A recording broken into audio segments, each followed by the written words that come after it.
Well, welcome to our devotional for Tuesday. Not very often do I have a joke that has two puns in it, but here we go. Teenage daughter looks at her dad and says, "I see you bought the cheap eggs. CHEEP." And the father replies, "Oh no, bird puns. Two can play at that game. Toucan. Toucan. Toucan. Bad joke. Bad joke. Sunday was Humor Sunday, and it's kind of nice that I'm reminded of that again here. The thought from God's little instruction book for the day is, laughter is the brush that sweeps away the cobwebs of the heart.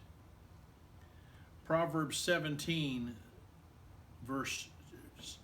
chapter 17, verse 22 says this: "A happy heart is good medicine, and a cheerful mind works healing, but a broken spirit dries up the bones."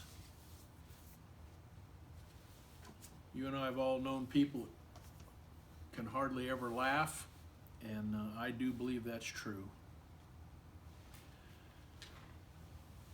Today's story is very short, comes from chapter 12. John's the only one that records it.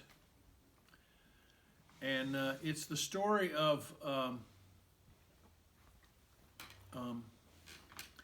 the woman that came in with the alabaster vase of real expensive oil and anoints his feet and dries his feet with her hair. And everybody there except Jesus misunderstood what she was doing. Here we go.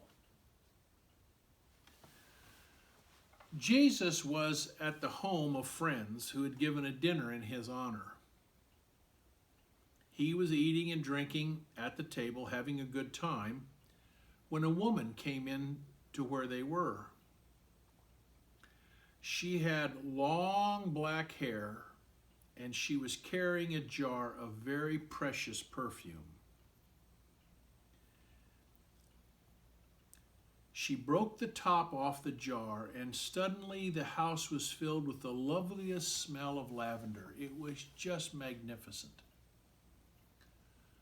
The woman then poured the perfume from the jar onto Jesus' feet, and she wiped his feet with her hair.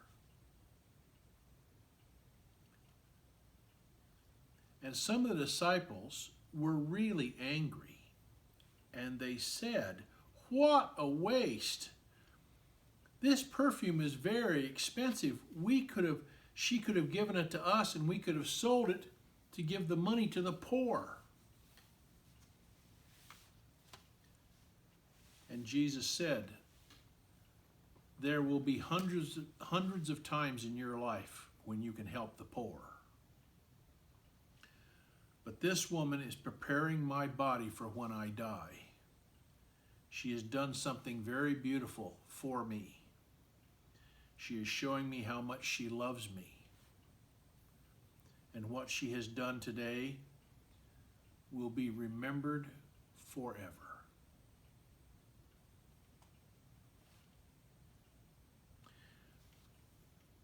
Each of us is called, and not all of us respond, but each of us is called to pour ourselves out for God in whatever ways we can. I want to tell you that at the turkey supper we had just 3 days ago, that we had 17 kids show up to run. We had one kid that's going to be a senior this fall, and the youngest ones were in first and second and third and fourth grade. And we paired them up with the older kids, and they just worked their heinies off. The adults worked hard. We served all those people. Everybody's laughing and kidding around. And when the day was over and we got home, especially when I got home, I was spent. So all I could do to eat a little bit of supper and take my medication and crawl into bed.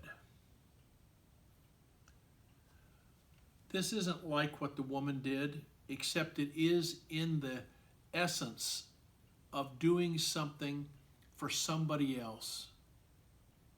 And just letting what we do be the service, be the blessing.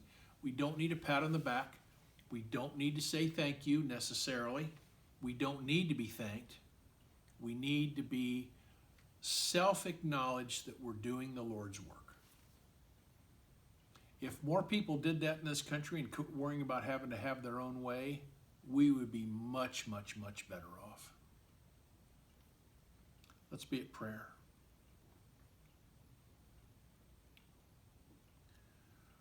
Lord, this story stands by itself and for itself.